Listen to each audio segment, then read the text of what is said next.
गौरी, हमारे जंगल में बरसात का मौसम शुरू होने वाला है और ये हमारे पास छोटा सा घोंसला है। अगर बारिश आ गई तो हम कहाँ जाएंगे? हाँ हाँ कालू, अब तुम हर चीज मुझसे ही पूछना। अगर तुम कोई मेहनत कर रहे होते तो आज हमारे पास छोटा सा घर होता, वो भी अपना। इस तरह हमें बारिश में परेशान ना होना पड़ता। अरे यार गौरी, अब बस भी करो, कितने ताने दोगी? बरसात से बचने का उपाय निकालो कोई। हाँ हाँ कालू जी, अब मैंने सोच लिया है। हमारी शादी के वक्त मेरे भाई ने मुझे 2 सोने के गहने दिए थे, वही बेचकर हम लोग घर ले लेते हैं। क्या सच में तुम्हारे भाई ने तुम्हें गहने दिए थे? तो तुमने ये बात मुझसे आज तक छुपाई क्यों? अगर मैं छुपा कर नहीं रखती तो तुम अब तक उसे भी बेचकर खा गए रहते। फिर गौरी कौवी अपने गहने लेने के लिए अपने भाई के पास जाती है। देखो कालू जी, मेरे भाई ने कितने अच्छे गहने बनवा के दिए हैं, वो भी पूरे उस समय के 20 लाख रुपए के थे ये गहने। अरे वाह गौरी, मैं तो तुम्हारे भाई को आज तक ऐसे ही समझता रहा। आज पता चला कि उसने हमारी शादी पर कितना खर्च किया था।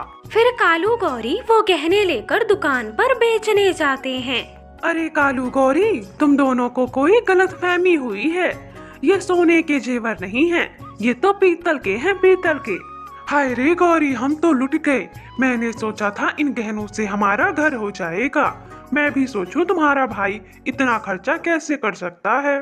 फिर वो गहने लेकर कालू गौरी अपने घोंसले में आ जाते हैं। अरे गौरी, तुम तो कह रही थी ये गहने 20 लाख के हैं, 20 लाख के। इस गहने के तो कोई मुझे 20 रुपए भी ना दे। मुझे तो पहले ही शक था, तुम्हारा वो कंगला भाई तुम्हारे लिए इतने महंगे गहने नहीं बनवा सकता है। बस करो कालू जी, मुझे गुस्सा आ रहा है। मेरा भाई ऐसा कभी नहीं कर सकता है। मेरी भाभी ने ही कोई गड़बड़ की होगी। लेकिन मैं भी बहुत चालाक हूँ, मैं भी इन गहनों को किसी पक्षी को बेवकूफ बनाकर बेच दूंगी। तभी गौरी कौवी का भाई आ जाता है। गौरी कौवी सारी बात अपने भाई को बताती है। चलो गौरी, ठीक है, तुम किसी मासूम पक्षी को बेवकूफ बनाकर ये गहने बेच देना और पैसे मुझे दे देना। मैं दूसरे जंगल में तुम लोगों के लिए अच्छा सा घर खरीद कर रख दूंगा। हाँ भाई, आपने बिल्कुल सही कहा। हम लोग इतने सारे पैसे लेकर कहाँ घूमेंगे, ऊपर से चोरी का डर। हम लोग सारे पैसे आपको दे देंगे, आप हमारा घर खरीद कर रख देना।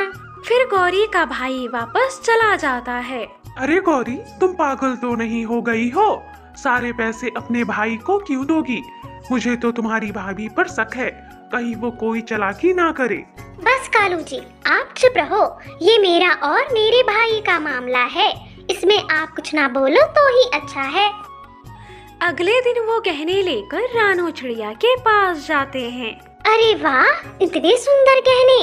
गौरी, ये किसके हैं? रानो चिड़िया, ये गहने मेरे ही हैं। मेरे शादी के टाइम पर मुझे मेरे भाई ने दहेज में दिए थे। मैं इसे बेचकर अपने लिए घर लेना चाहती हूँ, लेकिन मुझे किसी भी जौहरी पर भरोसा नहीं है। हाँ रानो चिड़िया, मेरी गौरी तो बहुत भोली है, इसे कोई भी बेवकूफ बना देगा।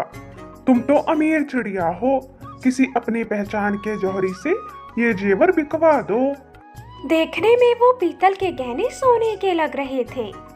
गौरी कौवी, अगर तुम चाहो तो ये गहने मुझे बेच सकती हो, ये गहने मुझे बहुत पसंद हैं। हाँ हाँ रानो चिड़िया, क्यों नहीं, तुम तो मेरी अच्छी दोस्त हो, तुम ही ले लो ये। पता है, ये गहने मेरे भाई ने विदेश से लाया था। अरे वाह, विदेश के गहने।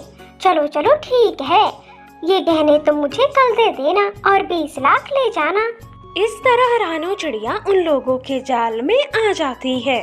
अगले दिन रानो चिड़िया वो गहने 20 लाख देकर खरीद लेती है और गहने लेकर चली जाती है। कालू जी, ये पैसे मैं भाई को बुलाकर दे देती हूँ, वो हमारे लिए घर खरीद कर रख देगा। फिर गौरी कौवी अपने भाई को बुलाकर पैसे दे देती है। इतने सारे पैसे, मानना पड़ेगा तुम्हारी बहन को। किसी भोले भाले पक्षी को बेवकूफ बनाकर उसने पैसे ले लिए। अरे रानी को भी ये बात करने का समय नहीं है। मैंने अपनी बहन से झूठ बोला था कि मैं उसके लिए घर खरीद कर रखूंगा। हाँ, लेकिन गौरी कौवी को क्या पता कि उसके प्यारे भैया भाभी उसे धोखा देकर सारे पैसे लेकर भाग जाएंगे। रात को गौरी कौवी के भाई भाभी सारा पैसा लेकर भाग जाते हैं। अगले दिन अरे गौरी, तुम्हारे भाई की कोई खबर नहीं मिली। चलो हम उसके घर ही चलकर देखते हैं। हाँ कालू जी, अब हमें यहाँ ज्यादा देर रुकना नहीं चाहिए। चलो हम मेरे भाई के घर चलते हैं। अब तक तो उसने हमारे लिए नया घर खरीद लिया होगा। वहीं दूसरी तरफ रानू चिड़िया के दोस्त उल्लू ने उन गहनों को पहचान लिया था कि वो असली नहीं नकली हैं। वो कालू गौरी बहुत गंदे हैं। जैसे उन्होंने मुझे धोखा दिया, वैसे उन्हें भी धोखा मिलेगा।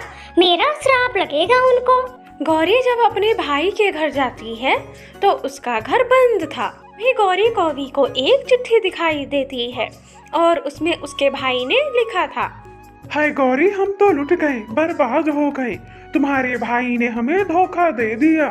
अब तो हम अपने जंगल वापस भी नहीं जा सकते हैं और यहाँ पर भी नहीं रह सकते हैं क्योंकि हमारा घर नहीं है।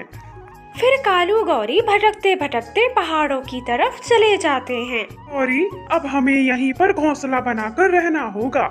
हम अपने जंगल वापस नहीं जा सकते हैं।